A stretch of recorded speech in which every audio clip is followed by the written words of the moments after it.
who was holding the chair. I'm trying as much as possible to use that sequence, because that sequence was taken when the system was starting to go down, and it had sequentially taken the members who intended to give their contribution, and that is the one I have used so far, with the exception of the few special requests that were there. That's the same sequence I'm using. So after Senator Richard Onyonka, we have Senator Hamida, and we have Senator Paris on the other side. That's the sequence I'm using. Proceed, Senator Onyonka. Thank you, Madam Speaker. Madam Speaker, I'd like to tell you that I stand here a very sad person, and yet indeed I'm also deeply happy, because it has been something that I've been dealing with at a personal level in terms of my responsibility as a legislator. Madam Speaker, before I proceed with saying anything, I would like first of all to mention a few names. I want, just like my colleagues have said, my brother Harun Cheruiyot, I knew you were worthy, but I now know you are much more worthy than I thought you were. You have actually surprised me. I remember once I made a phone call to you and I was asking you, how do we manage this thing of Madam Nyakango? And you said, please tell her to know that we are trying to figure out what to do. And I took the message, and that's when I knew that you are a serious person. I'm proud of you. Keep it up. Madam Speaker, I also would like to mention the name of Madam Nyakango, who's the Controller of Budget, and Madam Nancy, who's the Auditor General, the two incredible women of this republic. If I had my own reward, I would give them. Because when everything else seems to have been failing, some of us have been talking to them, and all the time we feared for their lives. Why? Not because anything would happen, but the costs were too high. The expectation was much higher. They have done their job, and I'm so happy that this house, which is known as the Oversighting House, has seen the light. My colleagues who are in this house, I'm very lucky because sorry, I've lost my voice a bit. I'm lucky because I have the institutional memory. I have been in politics for the last 30 years. Those 30 years I've been in elective politics, about 22. Madam Speaker, the problems, the way Mzee Odinga said about Kenya, have not been started by President William Ruto. If you look at the history, and Madam Speaker, the other day people were asking me, how did you tell that these young Gen Zs are actually going to come to the streets after 1 year? I said, I look at the trend. If you look at independence 1962-3, that was the 20 years beyond where the liberation movement took place. After that, we got independence.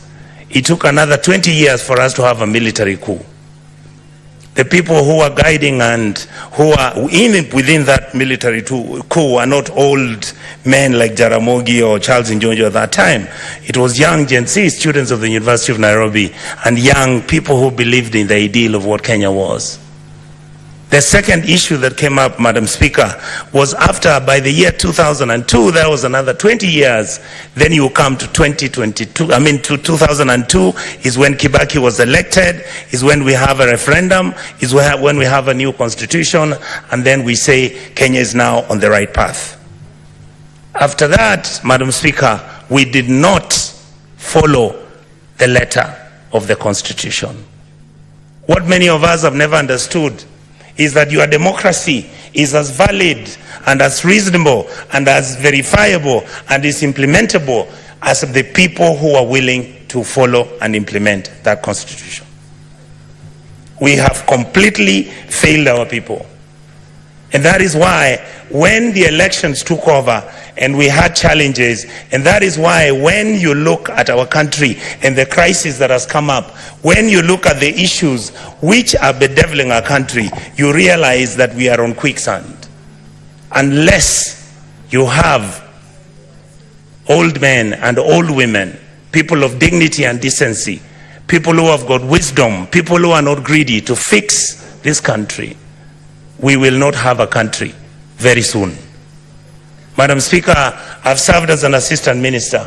I went to Cote d'Ivoire, sent by President Kibaki to go and visit President Gbagbo.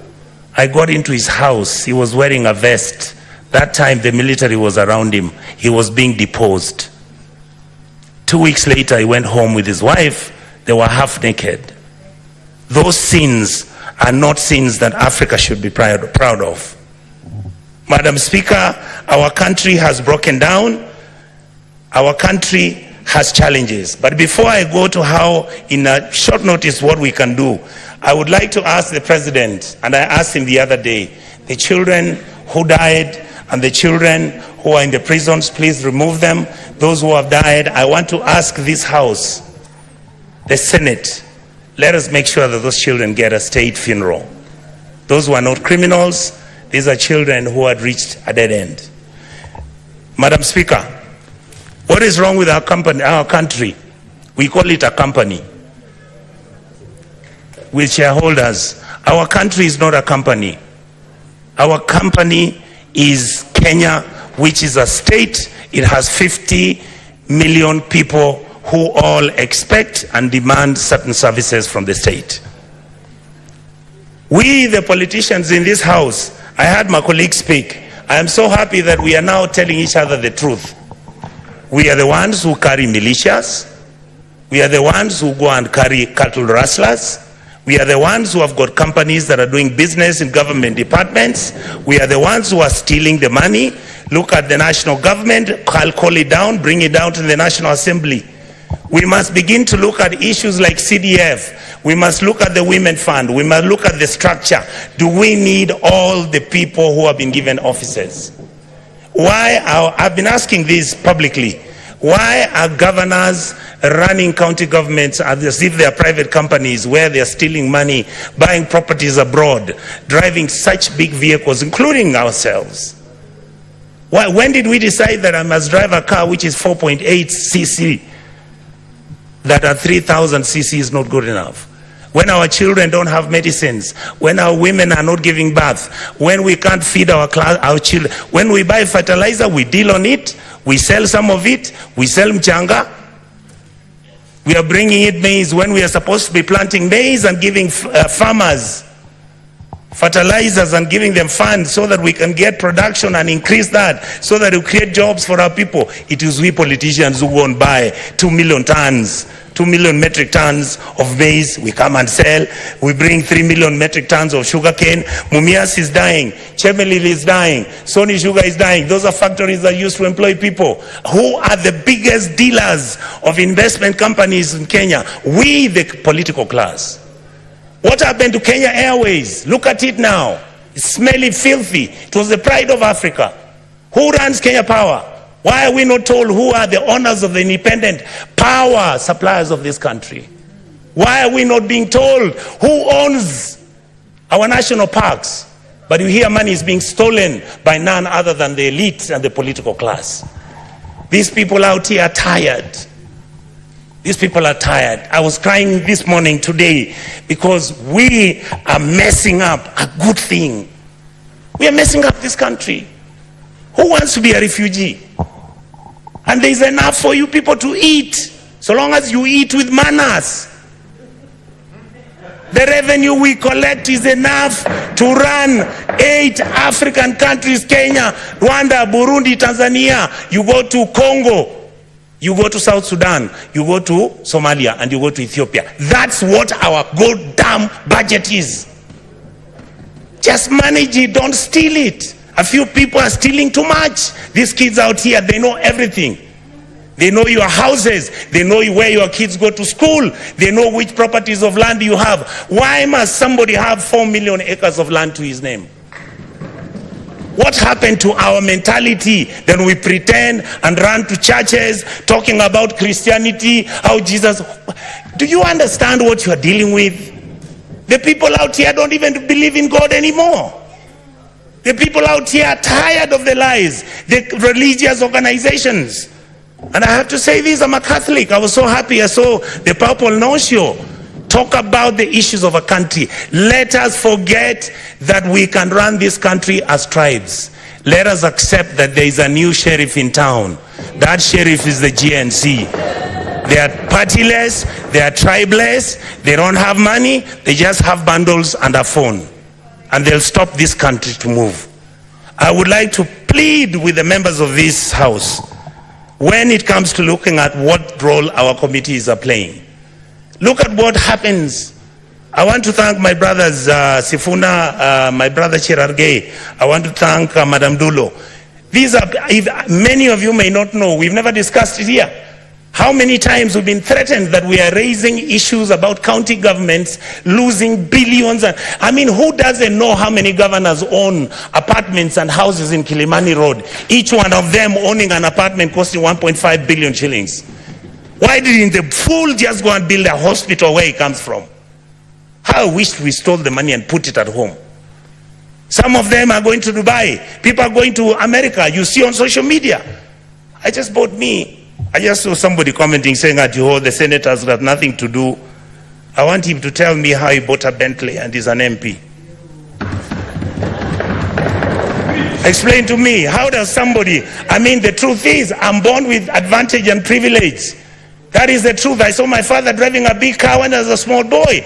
That is not what drives me. What drives me is, how do you get a member of parliament driving a Mercedes that costs 49 million shillings? And we are watching, and that is normal. And it is okay. And it is okay. Shame on us. Then we make sure this money doesn't go to the schools. We make sure that hospitals have no money. We start building hospitals now. We want the poor people to come to those hospitals. Poor people can't come to Nairobi Hospital. They can't come to Aga Khan. They can't, some of them can't afford Kenyatta. You saw the other day, Kenyatta has a debt of 6.6 billion. The Eldoret Hospital, Eldoret KTRH, has a debt of 3.9 billion. When you ask, they tell you we don't know where the money went. Are we fools? Do we need to buy houses which have got 15 bedrooms and drive 19 cars and put them in your parking lot, and you want 10,000 acres of land? You want a ranch? You fools, you go and buy a ranch in Australia. This is where we are. We keep blaming the police. The policeman cannot do anything. Have we ever gone as a Senate to go and see where the police lives? How he takes his kids to school and his salary is 19,000. And this house has to start thinking about those things. We guys must begin, and we ladies and gentlemen in this house must begin to agree that we can reduce our salaries, that we can drive smaller cars, that we can wear kaundas. In fact, the only thing I'm very annoyed about the president, I'm the one who started wearing kaundas. Now he has given kaunda a bad name. I want Kenyans to love kaundas the way I loved them. Let us wake up, Kenyans. We can't play football. Money comes from FIFA, it is eaten. World Rally Championship, money comes from there, it's eaten. You go, you want Kenya Lawn Tennis Association, they only want 50,000 to hold an international tennis tournament. Not even the minister appears there. But when the minister is traveling out of the country, he's got how many people? Private jet, goes to Dubai, books one of those hotels, luxury hotels, and he comes back to Nairobi with the same 9 people he took with a private jet. And you assume that the Gen Zs don't know. These days they track you. They can know which private jet you took, where it went, and how it came back. Many of us are worried because either because of history or because of what has happened, we have got a lot of money now, we are owning so much land. Please allow us to have spatial planning. Your land, we can have an implemented law in this house to protect your even identity. But please don't stop stealing public land. Let us have mercy at our people. You saw people from Eldoret and Kakamega talking about, oh, our shambas which our grandfathers left for us. Now you guys who are MPs and senators, you come, you chase us away, and then you throw us into court. You go and bribe the courts. And I want to talk about the judiciary. We respect you. We know that you are most of the time under the pressure. We know there are certain things which you can even be blackmailed, but we want to hold you at a higher standard. We must hold the judiciary at a higher standard, the legislators at the higher standard, and make sure the president is also at the higher standard. That is how we can move as a country and stop this nonsense. We behave like monkeys running through a forest looking for bananas without knowing whether it's the bananas they want or it's oranges. I really want to say this, Madam Speaker, finally. I was nearly giving up on my country. I have changed my mind because of today. The young men who are fighting for this country have done us proud. Let us treat them with dignity. Let us make sure we engage them. Let us stop doing the things which make them angry, desperate, and upset with the ruling class. The truth is, if this country breaks down, it takes all of us down. I can tell you, I was in South Sudan when we were doing the comprehensive peace agreement. I visited as a minister, as a young minister, to go and do what was called a referendum. I've been to Khartoum. I have been to Mali. I've been to a country in West Africa. I'll remember the name, Madam Speaker. You look at how people have been treated and how the political class has treated their people. Everybody looks destitute and everybody is desperate. Let us change our ways. We can run the country peacefully, make sure everybody is a person of dignity. Let's treat our people kindly. A country that never takes care of its most vulnerable is a country that is not worth talking about. So I want to ask the political class, I want to ask all our auditors, I want to ask all members of the county assembly, please, members of the county assembly, your job is to oversight, the MP's job is to oversight, and the senator's job is to oversight. Let the governors run the place. If they bribe you, you will not get development. Let us agree that those are the rules that we'll have to operate with. And let us share the cake of this country equitably and fairly. Let us not have one region getting 50 billion when one area's got only 1.2 billion. And when you are giving scholarships, why should we have 3 scholarship funds in this country? Those are some of the things, Madam Speaker, without speaking too much, I wanted to vent. And I thank all my colleagues for having shown our country the love that it deserved. Thank you so much. Senator Peris Tabiko.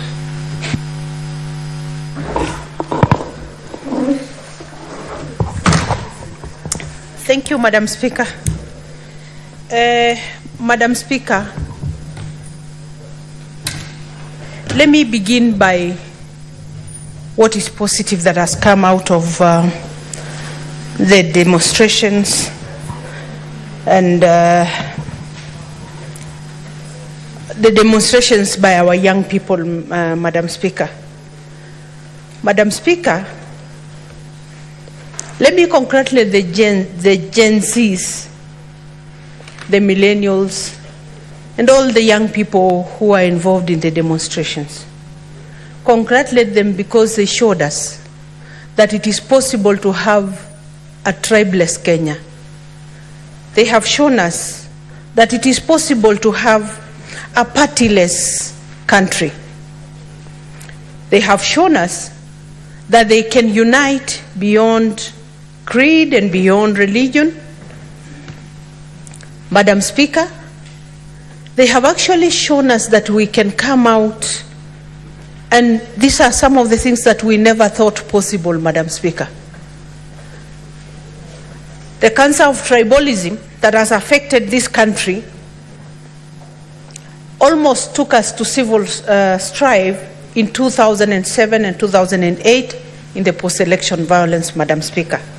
And so when these young Kenyans showed us that they can come together for a common cause, Madam Speaker, a unity of purpose, Madam Speaker, let me say as a mother of those young people, I am very proud of them, Madam Speaker. Although they paid the price, They paid the price, Madam Speaker. And we mourn today our young people who lost lives where they should not have lost lives, Madam Speaker. We have become brutal even to our own children, Madam Speaker.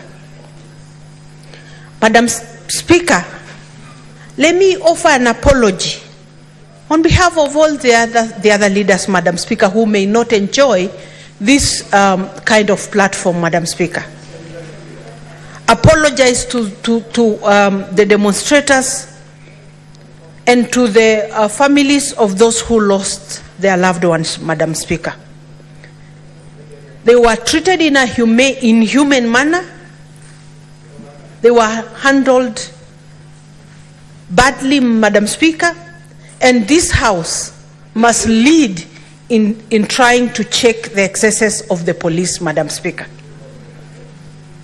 Madam Speaker, no, the good thing is all Kenyans are watching this House today, and those Gen Zs and millennials and the young people are watching, Madam Speaker. In fact, when this debate was going on, Madam Speaker, one of them forwarded to me a list of their demands. And I want to read it, Madam Speaker. They said, it's deeper and bigger. And they said, you know, you guys are saying a lot of things. And said, let me give you in summary. Pay all the doctors. Hire the medical interns. Pay the teachers. Fund the schools. Cut public expenditure. Fire all corrupt civil servants. Bring back Linda Mama. Reform the NHIF. Recover all stolen money. Remove unconstitutional offices. Jenga inji, usibomoe. Madam Speaker, I wanted first at least to make sure I have delivered that one before I put it in my own words, Madam Speaker, because I think they capture better what they wanted, Madam Speaker. Madam Speaker, it's a Damascus moment in our country. It's a moment for us to restore our country, the dignity of our systems, make sure that systems are working, and Madam Speaker, that each one of us is accountable. Madam Speaker, these young people actually did speak for us, things that we should have been speaking in the two houses, but we did not. The issues of public debt, the issue of reconstituting IEBC. Actually, we have more interest in reconstituting of IEBC than the demonstrators. Because we know when a position falls vacant, whatever, by whatever, even natural causes, Madam Speaker, there is a way for a member of parliament to be replaced or whatever, and it must be through IEBC, Madam Speaker. Madam Speaker, these young people said remove the punitive taxes, remove the budgeted corruption and wastage. And Madam Speaker, I thank the President for not turning down on the finance bill, Madam Speaker. But the finance bill was just a trigger. The issue is the unemployment, desperation that is out there, the unbearable taxation, Madam Speaker. These are the real issues that are affecting us today, Madam Speaker. People are demanding our faithfulness to the law. We must pause and think and act in a way that is acceptable in the eyes of Kenyans, in the eyes of the law. Madam Speaker, I just wanted also to use this platform to ask my President some questions, Madam Speaker. When I watched the President in that debate, the interview with the media houses, Madam Speaker, I was sad. I wanted to ask the president, why has he allowed himself to become the sacrificial lamb of his friends